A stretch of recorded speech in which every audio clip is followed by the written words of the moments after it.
গায়ের রং কালো, এটা চাকর বাকরের রোল দিয়ে দাও। আর এই চাকর বাকরের রোল দিয়ে দাওটাই টার্নিং পয়েন্ট হয়ে গেল, 1 নম্বর মেজবাড়ি। রুদ্রকে রুদ্রনীল ঘোষ বানিয়ে দিল পশ্চিমবঙ্গের মানুষ। মানে এত জনপ্রিয়তা আমি অনেকের ক্ষেত্রেই ঘটতে দেখিনি।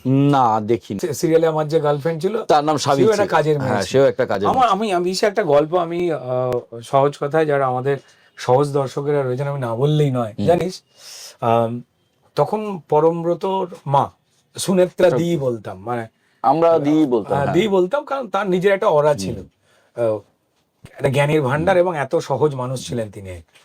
তো মজার জায়গা হচ্ছে যে আমরা তখন সুনীল গঙ্গোপাধ্যায় তিনি রয়েছেন বহাল মেজাজে।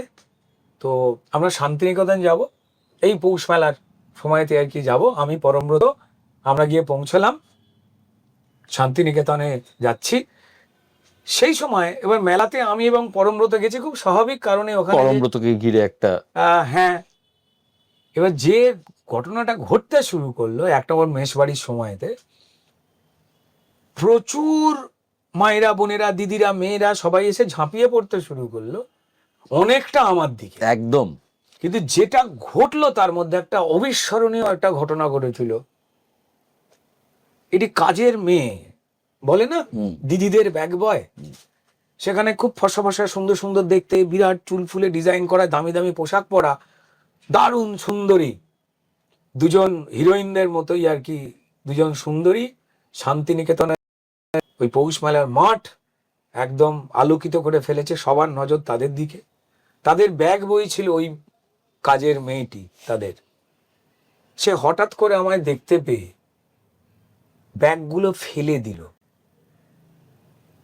ফেলে দিয়ে তারা আসছিল আমার কাছে। তখন এই হাতের ক্যামেরাতে ছবি উঠতো, ছোট ছোট যে ক্যামেরাগুলো ডিজিটাল বেরিয়েছিল, তাদেরকে ফেলে দিয়ে আমাকে জাপটে জড়িয়ে ধরলো আর ছাড়তে চাইছেন, এবং মেয়েটা জড়িয়ে ধরে দেখলাম কাঁদছে। সবাই হতভম্ব থতমত, এই ছাড়ো। সকল ভদ্র লোকের বাড়ির লোকেরা বলছে কাজের মেয়ে তো, তাই সম্মান কম হওয়া স্বাভাবিক, এমন যেন একটা ঘোষণা দিচ্ছে তারা, যে সম্মান ওয়েলকাম পাওয়ার অধিকারী যারা সচ্ছল ভদ্র, পারফিউমের গন্ধ সেই মেয়েগুলির, ওর নয়। ওকে টানা হচ্ছে, ও ছাড়ছে না, আর আমার গাল ধরে বলছে ঝন্টু। আমি সেদিন বুঝতে পেরেছিলাম যে ও জিতে গেছে। তোমরা কাজের লোককে অপমান করো, অসম্মান করো, সমান সম্মান দাও না তো। আর এই লোকটাকে তোমরা ভালোবাসো যে আমার ফ্রেটার্নিটির লোক, আমাকে রিপ্রেজেন্ট করছে, আমার, তোমাদের নয়।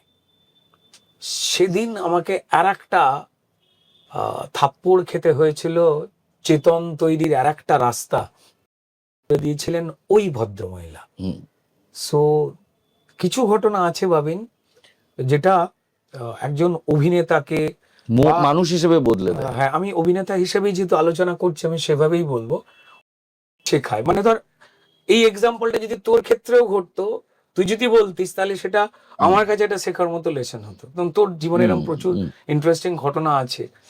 So it's unique. আর এই সিঁড়িগুলোই কোথাও একটা, আমরা যেভাবেই চলি না কেন, এটাকে না অস্বীকার করতে পারবো না। যেখানেই পা ফেলি না কেন, যেখানেই পৌঁছই, যত তলাতেই পৌঁছই না কেন, ওই সিঁড়িগুলোর এক একটা করে কিন্তু আবেশ জড়িয়ে থাকে।